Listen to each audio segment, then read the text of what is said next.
Well, hey y'all, who wants some chicken tenders? Sounds good to me. What about y'all? Okay, I bought a package of chicken tenders at the grocery store, and I'll tell you why I did that in a minute. But I have 5 of them, and we have 6 in the icebox waiting for something else fun to do. And I've already taken the membrane out of 3 of these. And I'm going to show you how easy this is to do. Did my mother ever do this? No. She did not know she was supposed to, because Pinterest and that TV station that has all the food on it, they didn't tell her either. But if you look at your chicken tenders, see that little white gristly thing right there?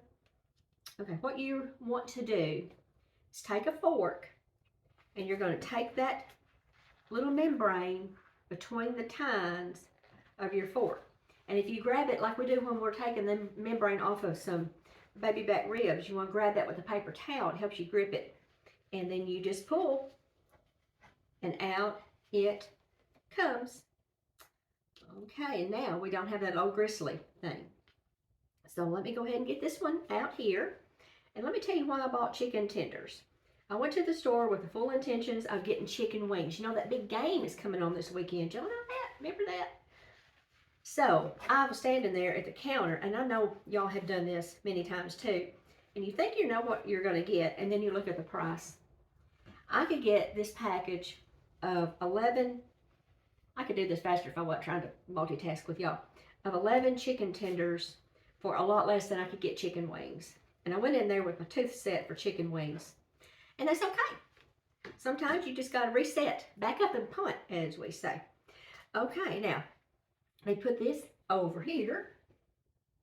Now, you notice I have not touched anything with my right hand, so it's still clean. So, all right, now, right from here, you can have I can't even use that, chicken tender. You can cut it in half and make any size of chicken nuggets you want to do. You could do little bite-sized pieces and have popcorn chicken. But I'm just going to do chicken nuggets for us today. And I think that's going to be good. So I'm just going to cut each one of these into about 3 pieces. Looks like I need to get some of that silver skin off of that one, don't I? There we go. No biggie. Ain't nothing but a thing. There we go. All right. Now I'm going to go ahead and cut this one. And I'm going to deep fry these because I think that sounds delicious to me today. And I'm going to batter these with some of this Alabama white sauce that we made together. And you'll see that here in just a minute.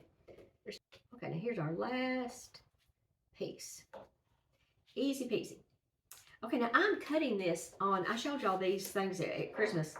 This is a Dixie disposable cutting board, and you get this at the store where your Ziplocs are. And, you know, I generally don't like to buy wasteful things. I don't think this is wasteful, though, because it's great when you're cooking chicken. And then you don't have to really just, you know how chicken is, y'all. You just got to, like, remember back when chicken wasn't going to kill everybody? But anyway, it just is more sanitary to do when you're using chicken and stuff. So I'm going to get these all just in this little bowl. And you can put this in a Ziploc if you wanted to. I just had this little bowl but hadn't used it in a while and thought, hey, bless your little heart. You look pitiful. Okay, to this, because this right hand is still clean, y'all, I'm going to add some salt. If you add it from up high, it'll be more uniform. And I'm going to add some black pepper. And I love to watch those that have those little automatic pepper things that light up and everything. But I would never, ever, ever get the right amount because I am old. And I grew up using this. I know how to use that. Okay, now to this. Now, you know, whenever I usually do chicken, I do it in buttermilk. Okay, I have to go wash this hand now because I got to have it. So you stay right there. As I was saying, I usually like to use just regular old buttermilk and with some hot sauce in it. And the hot sauce, it doesn't really add any heat. It just adds some flavor. It gives your mouth something to do. But I'm going to use some of this Alabama white sauce. And I'm just going to drizzle, because I don't want to waste any. Drizzle a little bit around here. Okay, now let's swap hands. Now I'm just going to get these all turned around and coated. And I'm going to put some plastic wrap on this and stick it in the ice box for probably 30 minutes to an hour while I'm getting my other stuff done, and I'm going to fry this in an oil, but I think it's going to surprise y'all. So hang with me and we'll get to doing that. Okay, everybody is going to be well acquainted with everybody, as Mimi likes to say.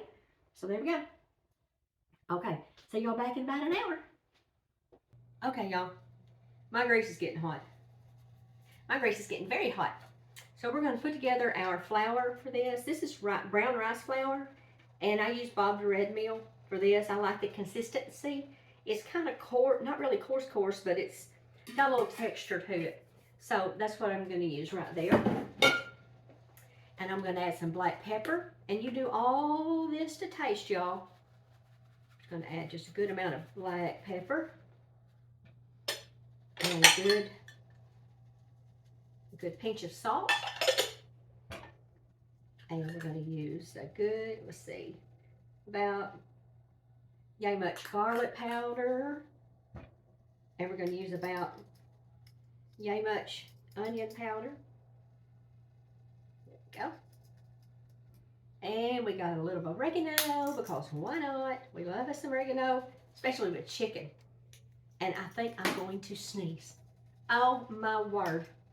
3 or so years, this little time here, doing this little thing on here with y'all, I've not sneezed not one time. I think that needs a little more salt. I just feel it in my bones. Let's get a little more salt in there. Okay, now we're going to get this mixed up. This is exactly how my mama would have done it, y'all. So we're going to take some of these little chicken nugget pieces and put them over in here. Got to get them all squished. Squish that good flour, and then in they go. These take absolutely no time. Y'all, by the time you opened up that frozen bag of chicken nuggets, you could have already have done something like this, and you would have had something a lot healthier. But, you know, we all got to do what we got to do, don't we? We sure do. I've had hungry kids coming in from ball practice, and they're just like, just give me something in my belly. I think I'm about to die. My belly's touching my backbone. Y'all ever heard that saying? I love that. It really explains it well, doesn't it? All right, let's see. Let's get the rest of some more of these just in my, over here, in my flour. And you don't really want to crowd your pan. I can't even see down in there right now. It's really a bubbling. So I'm just going to make good with my time and get the rest of these all done around. Alrighty, let's get our little plate over here and see what we think.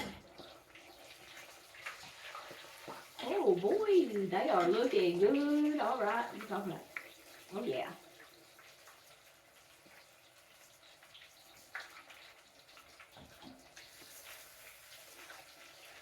Just a couple more minutes or seconds. I think they're doing just fine. But it won't hurt them a bit to go a little bit longer.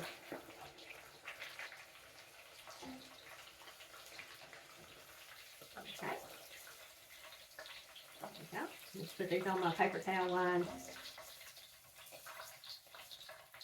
plate. Now, we'll get the rest of these in there.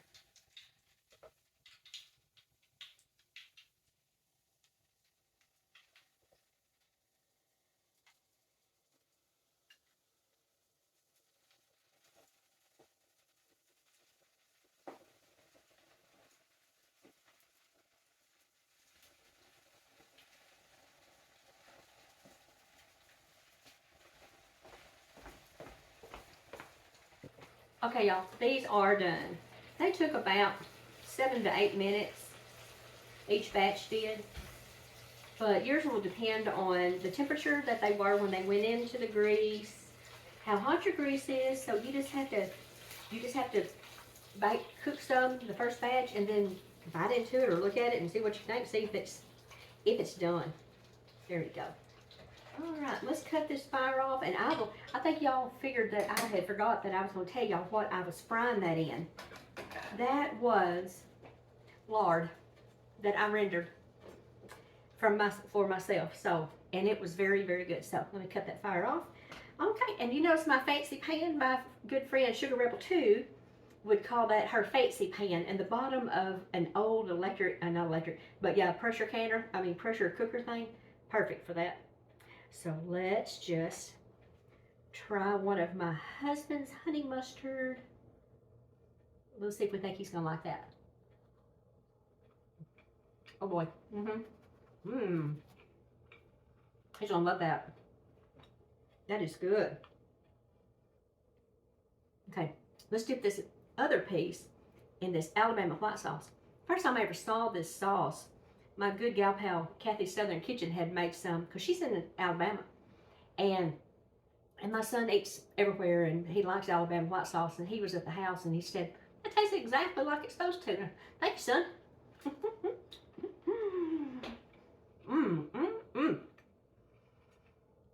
That's got such an interesting tang to it. And of course, you can adjust all the flavorings and all the stuff to make your tongue happy. So, I'm wearing red for the big ball game because I don't look very good in red, but all of those players are wearing red outfits out there on the field. And I will see you next time. I hope your team wins. And thank you for following me. And if you're on the YouTube, y'all, please follow me on YouTube. And have a new website, and I'm having more fun than a barrel of monkeys putting recipes and videos on there for y'all. So it's an easy place to go and search and find a video. So I'll see y'all next time. Go team, go. Well, let's put together a half a recipe of this Alabama white sauce. And I've cut it in half, and I'll put the entire recipe in the video, and you can adapt it to your size. I already have 1 cup of mayonnaise, and I'm going to add 1/4 cup of apple cider vinegar. And if you use the kind that has the mother in it, shake it up, because all that good stuff lives on the bottom. So we're going to use a half a cup of this.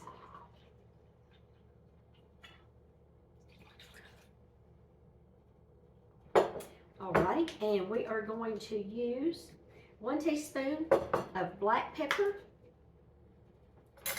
Almost lost my teaspoony thing. Alright, 1 teaspoon of black pepper and a half a teaspoon of salt. Just your favorite salt, y'all. And that is just regular salt. None of the fancy stuff today. And cayenne, I'm going to use a half a teaspoon of some cayenne pepper. Now you got to know your crowd, so you just add accordingly. And then I'm going to add about, let's see, on lemon juice, 1 tablespoon. Would it be best if it was fresh? Did I put it on my list? No, I didn't. I forgot to. Alrighty, so we're going to use 1 tablespoon of lemon juice. There you go. And some of this Worcestershire sauce, we're going to use about a teaspoon and a half. And I'm just going to go ahead and measure it in this tablespoony thing here. So that looks a plenty to me. All right, and now we have some prepared horseradish. And we're going to use about a teaspoon of this. So there we go. And if you want to go scant on that until you taste it and kind of see what you think, because everybody's taste buds is different, y'all. Okay, we're just going to mix this up. Okay, this looks mixed up pretty well.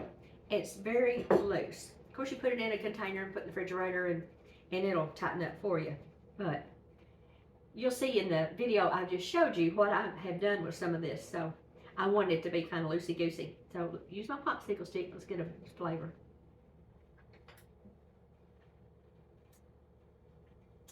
That will wake you up. It's tangy. It's got a little flavor from all these other ingredients. Perfect. Alrighty, let's see what we're going to do with this Alabama white sauce. Well, it finally happened. My husband has run out of honey mustard, so I'm going to make him some more. And this is in my cookbook, and it's in the salad dressing. And I'll show you what makes this a salad dressing in a minute. But we're going to make it for, he likes on sandwiches. This is going to be with our chicken nuggets that we're doing today. And I made Alabama white sauce for me, but he loves this, so this is what he's going to get. Equal parts of mayonnaise, so I've got 1/4 cup of mayonnaise. Use your favorite. If you like Miracle Whip, that is what you use. Use exactly what you like. And 1/4 cup of Dijon mustard, and you can use yellow mustard if you want. Just whatever your taste buds say. Now, the nice people at North Georgia Pecan had sent me some pecans in a beautiful box the other day, and this honey was in there. And I'm tickled to death. Y'all, this tastes like heaven. It's wonderful. So I'm going to use 1/4 cup of that. Get all of that nectar of the gods out of there. My goodness, honeybees are so vitally important to our ecosystem, y'all. Okay, now on salt, I need a measuring stick. Hang on just a second. Okay, usually I would eyeball this, but this is the concoction that he likes, and so I'm going to actually measure 1/2 teaspoon and then 1/4 teaspoon of garlic powder. Get that in there. I bet you had no idea there was all these different things, because the honey mustard ingredient the name of it is honey and mustard. It doesn't say honey mustard and 1,400 other things. So anyway, let's just get this mixed up. And if you want to make this into a salad dressing, y'all, you would just use the juice of 1/2 lemon, or the amount that it tastes right and the consistency is good for you. Can you see that? How easy was that? Didn't even have to go buy another bottle of anything, because I had everything in the cupboard and in the icebox. Taste test time. Popsicle stick.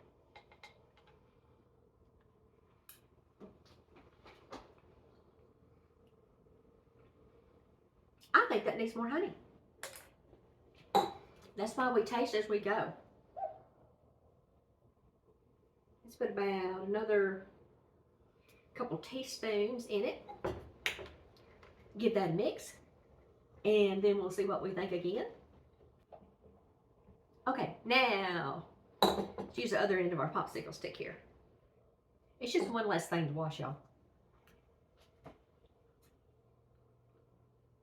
That's it. Right there. That's it. Okay. What I'm going to do now, y'all don't have to watch me do it.